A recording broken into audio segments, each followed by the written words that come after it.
محمد صلی اللہ علیہ وسلم وشر الامور محدثاتها وكل محدثة بدعة وكل بدعة ضلالة وكل ضلالة في النار. رب اشرح لي صدري ويسر لي امري واحلل عقدة من لساني يفقهوا قولي. رب اعوذ بك من همزات الشياطين واعوذ بك رب ان يحضرون. بسم اللہ الرحمن الرحیم. عن جابر رضی اللہ عنہ قال ما سئل النبی صلی اللہ علیہ وسلم عن شیء قط فقال لا. نبی صلی اللہ علیہ وسلم کے معجزات، نبی اکرم صلی اللہ علیہ وسلم کے اخلاق عالیہ کے بارے میں احادیث رسول صلی اللہ علیہ وسلم کا تذکرہ ہو رہا ہے. ابھی ایک چھوٹی سی حدیث، اگر یہ کہا جائے کہ ایک دو کلمات پر مشتمل ہے، حضرت جابر رضی اللہ عنہ سے مروی ہے، جس میں وہ فرماتے ہیں ما سئل النبی صلی اللہ علیہ وسلم عن شیء قط. نبی صلی اللہ علیہ وسلم سے کبھی بھی جب بھی کوئی سوال کیا گیا فقال لا، تو کبھی ایسا نہیں ہوا کہ آپ نے کہا ہو نہیں. یعنی اگر نبی صلی اللہ علیہ وسلم سے کچھ مانگا گیا تو آپ نے کبھی انکار نہیں کیا کہ میرے پاس نہیں ہے یا میں نہیں دوں گا، میں نہیں دے سکتا. بلکہ بعض دفعہ ایسا ہوا کہ نبی اکرم صلی اللہ علیہ وسلم خود انتہائی ضرورت مند ہیں ایک چیز کے، سائل کے سوال کرنے پر وہ بھی عطا کر دی. حضرت جابر بن عبداللہ رضی اللہ عنہما ہی ارشاد فرماتے ہیں کہ نبی اکرم صلی اللہ علیہ وسلم نے ارشاد فرمایا لو قد جاء مال البحرین قد آتیتک ہکذا وہکذا وہکذا. اگر کبھی بحرین کا مال ہمارے پاس آیا تو میں تمہیں جھولی بھر بھر کے دوں گا، ہکذا وہکذا وہکذا. فلم یجئ مال البحرین حتی قبض النبی صلی اللہ علیہ وسلم. ایسا نہ ہوا، نبی اکرم صلی اللہ علیہ وسلم اس دنیا سے تشریف لے گئے، آپ کی جان قبض کر لی گئی، لیکن بحرین سے مال نہیں آیا. فلما جاء مال البحرین، حضرت ابو بکر صدیق رضی اللہ عنہ کے عہد خلافت میں بحرین سے مال آیا. فنادا، حضرت ابو بکر صدیق رضی اللہ عنہ نے لوگوں میں ندا کروائی، اعلان کروایا اور فرمایا من کان لہ عند النبی صلی اللہ علیہ وسلم عیدۃ او دین فلیاتنا. اگر کسی کے ساتھ نبی صلی اللہ علیہ وسلم نے کبھی کوئی وعدہ کیا ہو وہ ہمارے پاس آ جائے اور ہم نبی صلی اللہ علیہ وسلم کی طرف سے وہ وعدہ پورا کریں گے. اور اگر کسی کا نبی صلی اللہ علیہ وسلم پر کوئی قرض باقی ہو اور وہ لینا چاہے تو وہ بھی آ جائے، ہم وہ بھی ادا کریں گے. فَأَعْطَيْتُهُ، حضرت جابر رضی اللہ عنہ فرماتے ہیں کہ میں حضرت ابو بکر صدیق رضی اللہ عنہ کی خدمت میں حاضر ہو گیا. فَقُلْتُ، اور میں نے عرض کیا ان النبی صلی اللہ علیہ وسلم قال لی کذا و کذا. مجھے نبی صلی اللہ علیہ وسلم نے فرمایا تھا کہ اگر بحرین کا مال آیا تو میں تمہیں ایسے اور ایسے اور ایسے ہاتھ کے دونوں ہاتھوں سے بھر بھر کے دوں گا. فحثا لی حصیہ، نبی صلی اللہ علیہ وسلم نے اس طرح ہاتھوں کے ساتھ بھر بھر کے دینے کا وعدہ کیا تھا. حضرت ابو بکر صدیق رضی اللہ عنہ نے بھی اسی طرح دونوں ہاتھوں کو بھر کر سونے کے ساتھ دونوں ہاتھوں کو بھرا اور میری جھولی میں ڈال دیے. فعددتها فاذا هي 500، میں نے گنے تو وہ 500 دینار نکلے. ایک مرتبہ ہاتھ میں حضرت ابو بکر صدیق رضی اللہ عنہ کے ہاتھ میں 500 دینار. اب ظاہر ہے کہ ماشاءاللہ ہاتھ کافی بڑا ہوگا. 500 دینار ہاتھ میں ایک مرتبہ اٹھانے سے آ گئے. انہوں نے وہ مجھے دے دیے. وقال خذ مثلیہا، اس سے 2 گنا زیادہ اور لے لو. 3 مرتبہ کہا نا ایسے اور ایسے اور ایسے، ایک مرتبہ بھر کے دے دیے 500 دینار ہوئے. کہا کہ 2 مرتبہ اتنے اتنے اور تمہارا حق ہے، تاکہ نبی اکرم صلی اللہ علیہ وسلم کا کیا ہوا وعدہ پورا ہو جائے. تو اس میں حضرت ابو بکر صدیق رضی اللہ عنہ کی فیاضی، نبی صلی اللہ علیہ وسلم سے ان کی عقیدت و محبت، اور ساتھ ہی نبی اکرم صلی اللہ علیہ وسلم کی اپنی فیاضی کہ آپ نے ابھی مال آیا نہیں، لیکن کہا کہ جب بحرین کا مال آیا تو ہم تمہیں ایسے اور ایسے دیں گے. اب یہ نہیں کہا کہ گن کے دیں گے بلکہ کھلا دیں گے.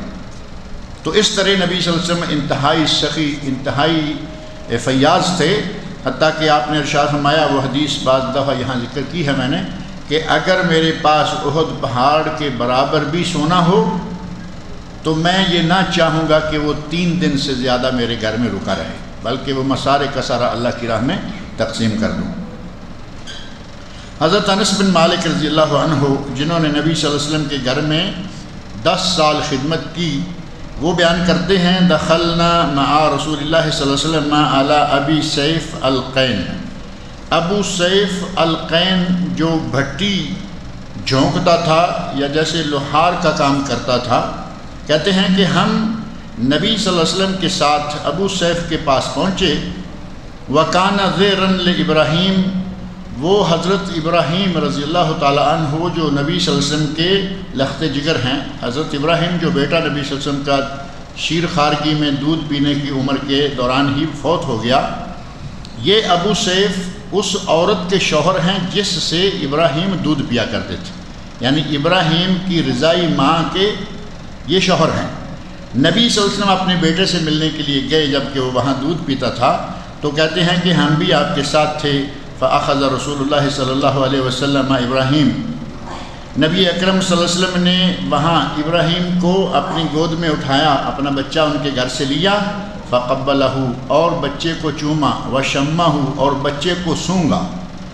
بچے کے ساتھ، بچوں کے ساتھ نبی صلی اللہ علیہ وسلم کے پیار کا یہ عالم ہے کہ بچے کو اٹھایا، بچے کو بوسہ دیا، بچے کو سونگا۔ اپنی اولاد ہے، اپنی نسل ہے، نہ صرف بوسہ دیا بلکہ جیسے آدمی منہ کے ساتھ لگا کے بچے کو سونگتا ہے، ایک سکون اور ایک راحت محسوس کرتا ہے۔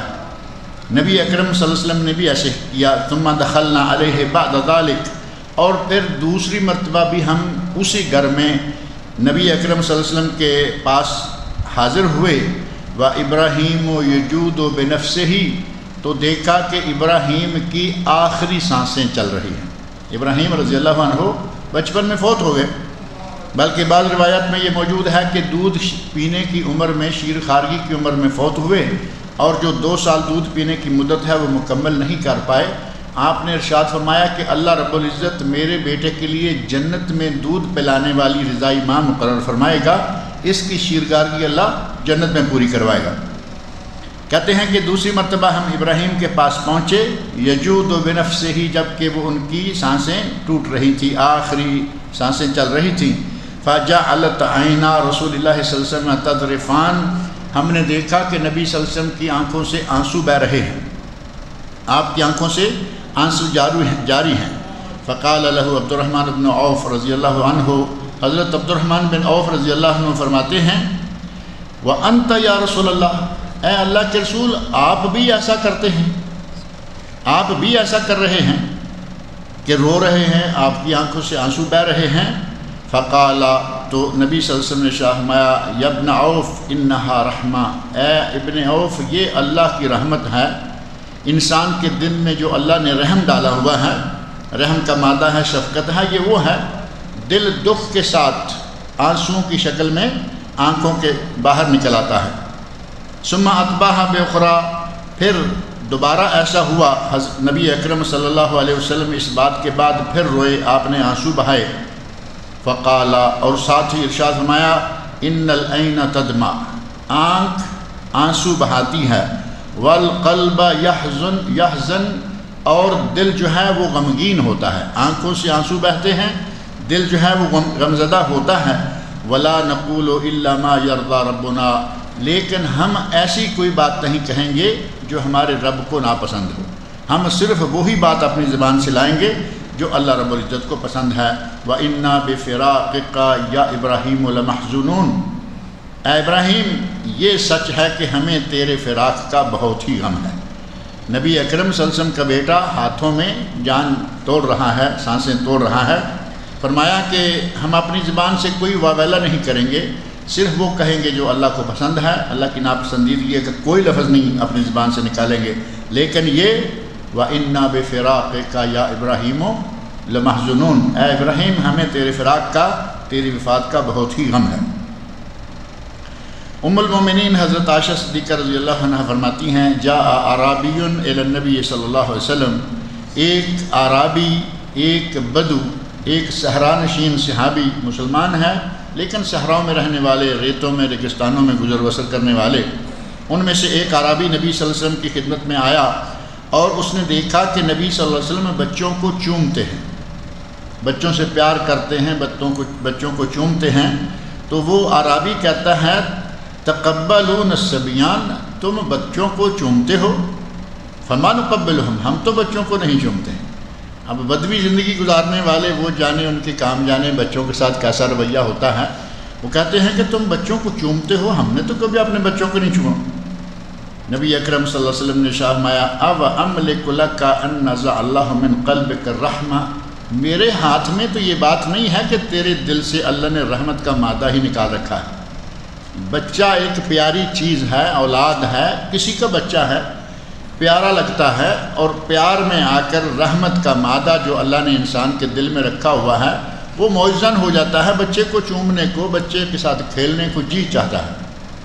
تم کہتے ہو کہ ہم نے تو کبھی اپنے بچے کو نہیں چوما، تو نبی اکرم صلی اللہ علیہ وسلم فرماتے ہیں کہ کیا میرے ہاتھ میں ہے کہ اللہ نے تیرے دل سے جو رحمت کا مادہ نکال رکھا ہے، میں کیا کروں؟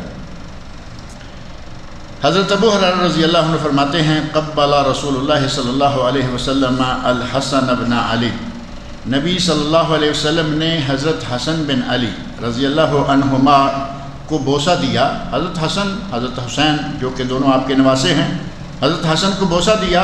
وَعِنْدَهُ الْأَقْرَى ابن حابس التمیمی، اقرا بن حابس تمیمی ایک عربی صحابی ہیں، وہ نبی صلی اللہ علیہ وسلم کے پاس اس وقت موجود تھے، جالسن بیٹھے ہوئے تھے۔ فقال الاقرا، اقرا نے کہا ان لی 10 من الولد، اللہ کے نبی میرے 10 بچے ہیں، ما قبلت منہم احدا، میں نے 10 میں سے کبھی کسی کو نہیں چوما۔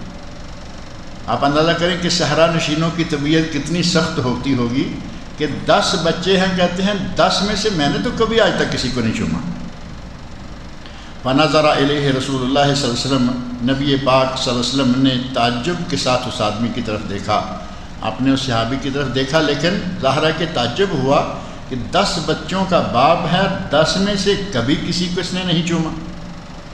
اور پھر فرمایا من لا یرحم لا یرحم، جو کسی پر رحم نہیں کرتا اس پر رحم نہیں کیا جائے گا۔ گویا کہ رحم کا مادہ جو دل میں ہوتا ہے وہ انسان کے اعمال سے، انسان کے کردار سے، انسان کے طرز عمل سے سامنے آ جاتا ہے۔ دل میں رحم ہے، بچے پر رحم آئے گا، دل پہ رحم ہے، جانور پہ رحم آئے گا، ترس آئے گا، غریب پہ ترس آئے گا۔ اور فرمایا کہ جو رحم کرتا نہیں اس پہ رحم نہیں کیا جائے گا۔ بچوں پہ تم رحم کرو، اللہ تم پہ رحم کرے گا۔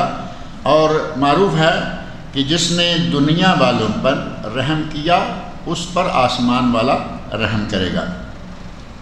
اور نبی صلی اللہ علیہ وسلم کی حدیث میں ہے من لم یرحم صغیرنا ولم یعقر کبیرنا فلیس منا، جس نے ہمارے بچے پر رحم نہیں کیا، ہمارے بڑے کا احترام نہیں کیا، وہ ہم میں سے نہیں ہے۔ بچوں پہ ترس کھانا، رحم کھانا، شفقت کرنا اور بڑوں کا احترام کرنا، یہ نبی اکرم صلی اللہ علیہ وسلم کا حکم ہے۔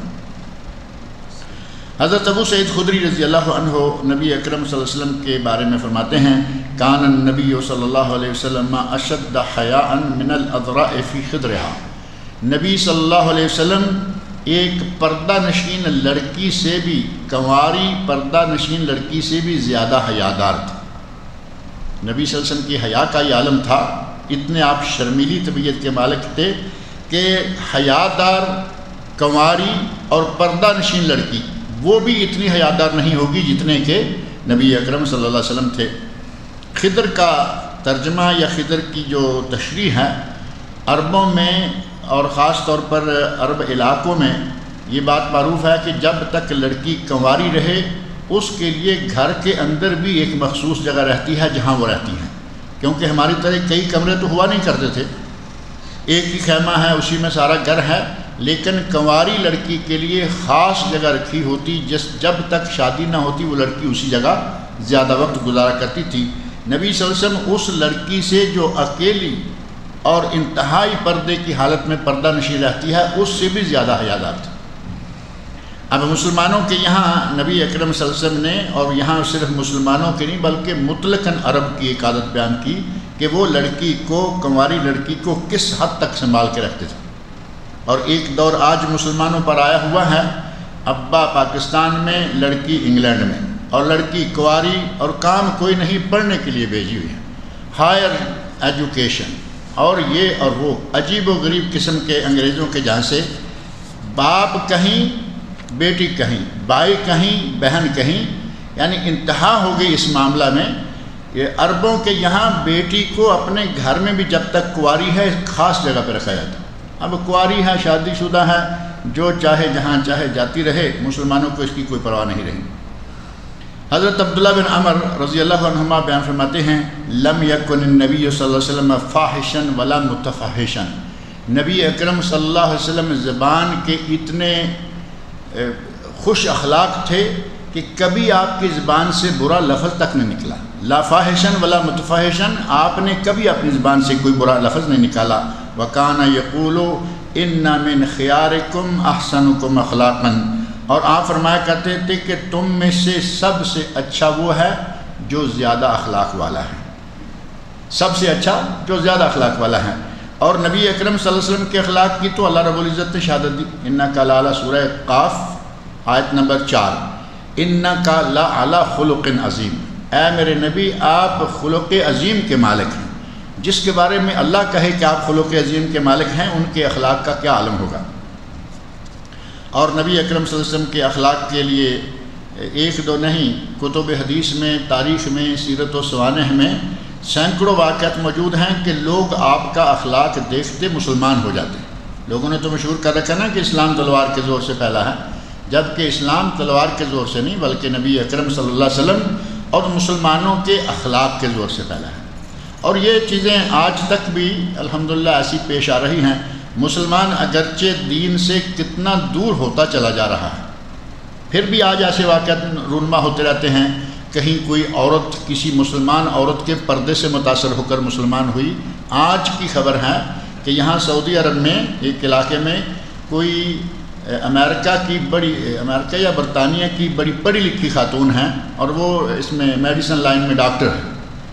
اس نے مسلمان عورتوں کے پردے کی حالت، حشمت، عزت، احترام، با پردہ نکلنا، اسی کو دیکھ کر اسلام قبول کرے، وہ آج مسلمان ہو گئی۔ تو مسلمانوں کے اخلاق سے، مسلمانوں کے کردار سے، مسلمانوں کے لباس سے غیر مسلم اتنے متاثر ہوا کرتے تھے، اب بھی ہو رہے ہیں، اور مسلمان اپنے لباس سے ہی باہر ہوتا جا رہا ہے، کپڑوں سے باہر ہوتا جا رہا ہے۔ ابھی یہاں مسجد میں پچھلی اتوار کو مجھے یاد آیا کہ ہمارے شیخ کہہ رہے تھے، میرے مسجد میں داخل ہوتے ہوتے مجھے باہر ہی ملے، اذان دے کے یہ باہر نکل رہے تھے کہیں اپنے کسی کام سے، تو کہنے لگے کہ اپنے بھائیوں کو کہو کہ کپڑا صحیح استعمال کریں، نماز کے دوران یہ پیچھے سے ننگے ہو رہے ہوتے ہیں۔ اور یہ آپ اندازہ کر سکتے ہیں کہ ہمارے بھائی جو پتلون پہنتے ہیں، پینٹ استعمال کرتے ہیں، اور اوپر چھوٹی چھوٹی شرٹس ہوتی ہیں، وہ جیسے ہی سجدہ کرتے ہیں، اگر رکوع میں بچ جائے تو سجدے میں وہ پیچھے سے ننگے ہو جائیں گے۔ شرٹ تھوڑی اوپر ہو گئی، پتلون تھوڑی نیچے چلی گئی، تو وہ جگہ ننگی ہو گئی جس کا نام ہے سطر، جس کا چھپانا واجب ہے اور جسے ننگا رکھ کے نماز نہیں ہوتی۔ ہمارے نوجوان وہ کپڑا پہن کے مسجدوں میں آ رہے ہیں، تو ہمیں چاہیے کہ کپڑے کا خاص خیال رکھیں۔ ایسا نہ ہو کہ غیر مسلم ہمیں دیکھ کر مسلمان ہونے کی بجائے ہم پہ شرمائیں کہ یہ کس طرح کے مسلمان ہیں۔ یہود و حنود ہمیں دیکھ کر کہیں ہمارا مذاق نہ اڑائیں۔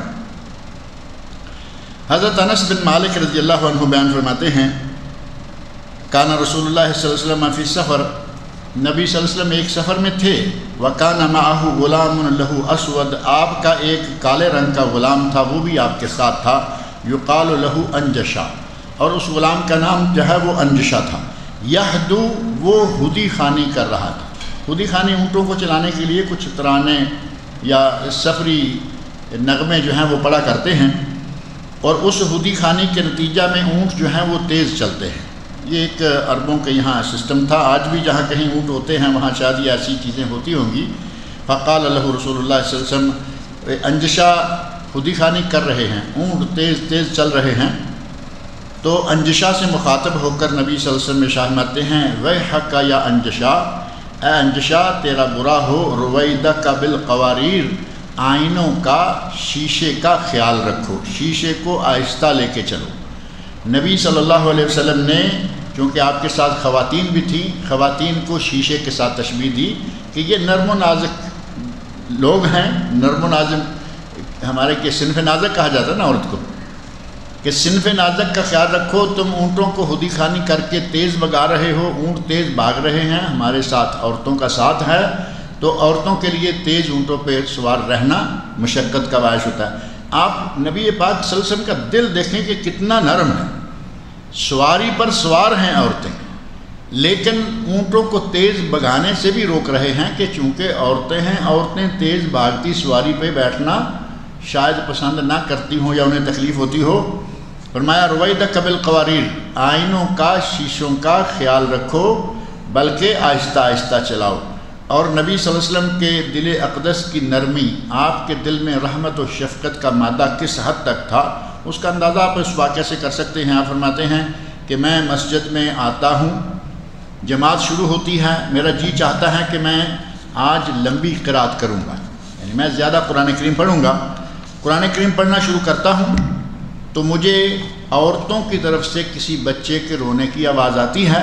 جیسے ہی میں کسی بچے کے رونے کی آواز سنتا ہوں تو میں قرات کو چھوٹا کر کے نماز کو مختصر کر کے فارغ کر دیتا ہوں، کیونکہ مجھے معلوم ہے کہ کسی خاتون کے دل پر اس کے بچے کے رونے سے کیا گزرتی ہے، یعنی عورتوں کے دل پر بچے کے رونے سے، یا بچے کی ماں جو ہے اس پہ کیا اثر ہوتا ہے، میں یہ جانتا ہوں، اس لیے میں فوراً رکعت کو مختصر کر کے نماز کو مختصر کر دیتا ہوں۔ نبی اکرم صلی اللہ علیہ وسلم اس قدر رحیم و شفیق، اور اسی لیے اللہ نے فرمایا وما ارسلناک الا رحمۃ للعالمین، اے میرے نبی ہم نے آپ کو تمام جہانوں کے لیے رحمت بنا کر بھیجا ہے۔ اللہ رب العزت مجھے اور آپ سب کو نبی اکرم صلی اللہ علیہ وسلم کی سیرت، سنت اور آپ کے طرز عمل کو پڑھنے، سننے، اپنانے اور اس پر عمل کرنے کی توفیق عطا فرمائے۔ یہ 2 DVDs ہیں، ایک ہے توکل علی اللہ، اس کا مفہوم معنی، اور دوسری نیک اعمال کو برباد کرنے والے افعال کون سے ہیں۔ یہ 2 DVDs جو ہیں شباب کے پاس، نوجوانوں کے پاس موجود ہیں۔ یہ جامع عثمان کے 2 درس ہیں۔ یہ وظائف شرعی لحاظ سے کیا درست ہیں؟ تو یہ ظاہر ہے کہ یہ تو رسالہ ہے، میں اپنے ساتھ لے جاتا ہوں، اور ان کو دیکھ کے انشاءاللہ اگلی اتوار کو اللہ نے توفیق دی تو اس کے بارے میں بات کریں گے۔ شہادت میں انگلی بار بار اٹھانے اور گرانے کی حدیث کون سی ہے؟ نبی اکرم صلی اللہ علیہ وسلم کی نماز کا جو طریقہ اور نماز کی کیفیت بیان کرنے والے صحابہ کرام ہیں، ان میں سے صحابی کہتے ہیں کہ میں نے دیکھا نبی اکرم صلی اللہ علیہ وسلم انگلی کو ہلا رہے تھے، یحرکھا یدعو بہا، آپ انگلی کو حرکت دے رہے تھے اور دعا مانگ رہے تھے۔ اب یہ دعا کہاں ہے؟ تشہد کے شروع میں ہے، وسط میں ہے یا آخر میں ہے؟ دعا تشہد کے آخر میں ہے، تو اس کا مطلب یہ ہوا کہ نبی صلی اللہ علیہ وسلم بیٹھتے ہی انگلی کو ہلانا شروع کر دیتے تھے اور آخر وقت تک انگلی کو ہلاتے رہتے تھے۔ ہمارے یہاں کئی انداز ہیں۔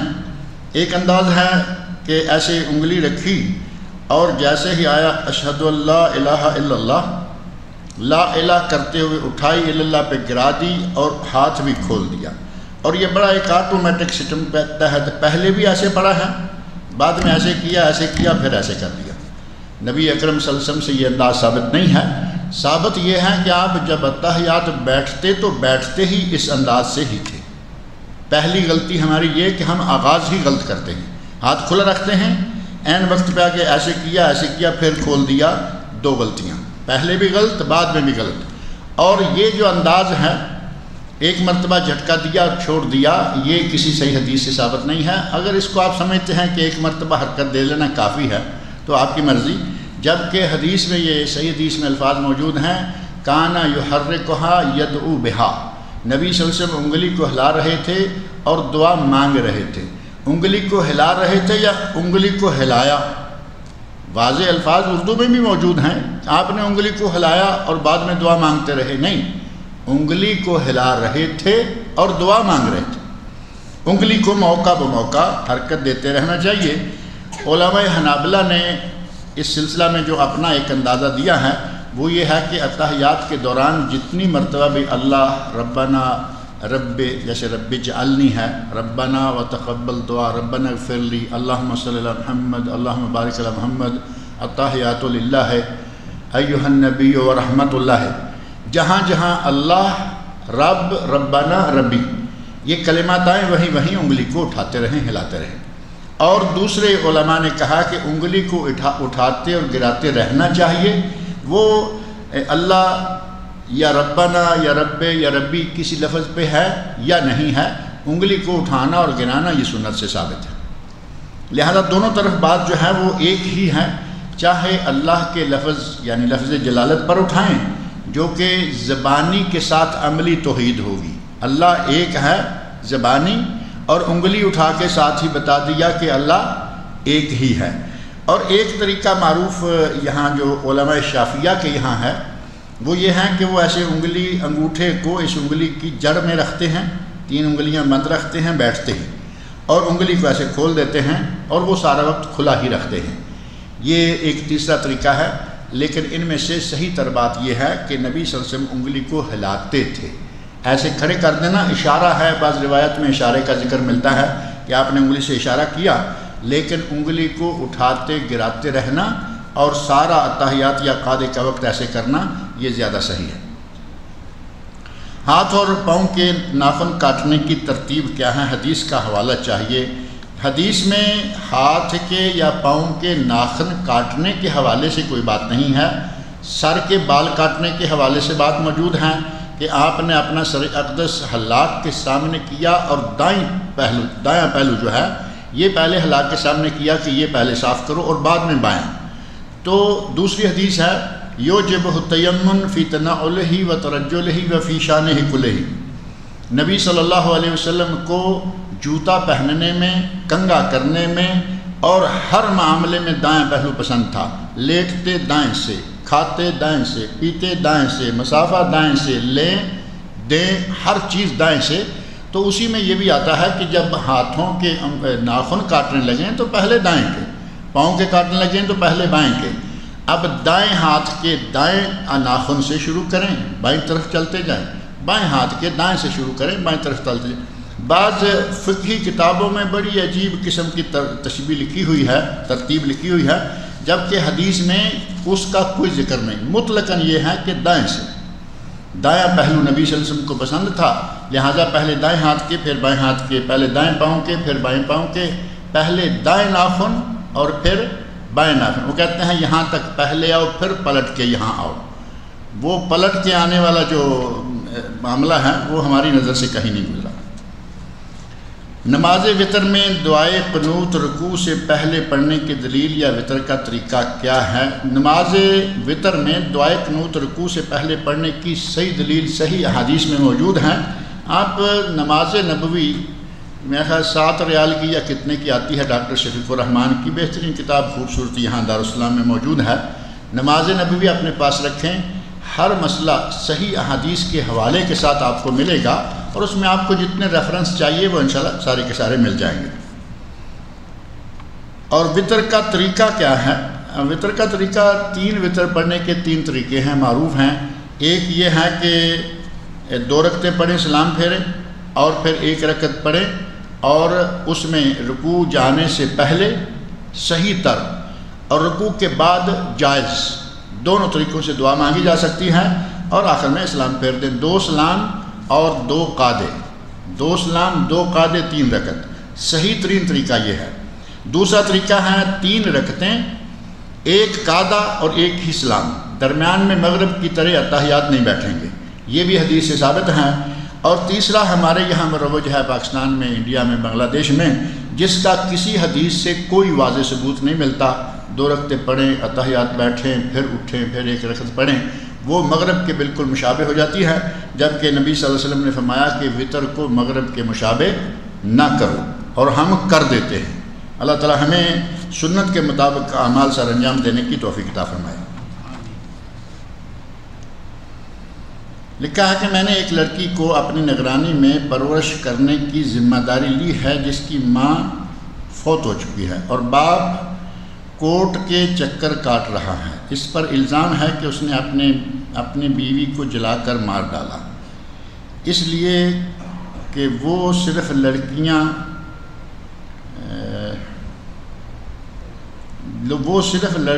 کو جن رہی تھی.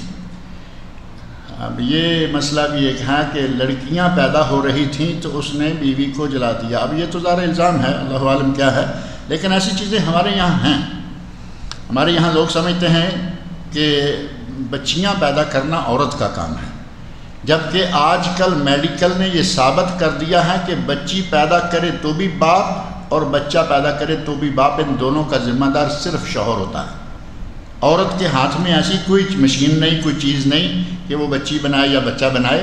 عورت کے یہاں بیضہ ہے، یہ جو میڈیکل میں آج چیز آ گئی ہے، عورت کے یہاں بیضہ ہے.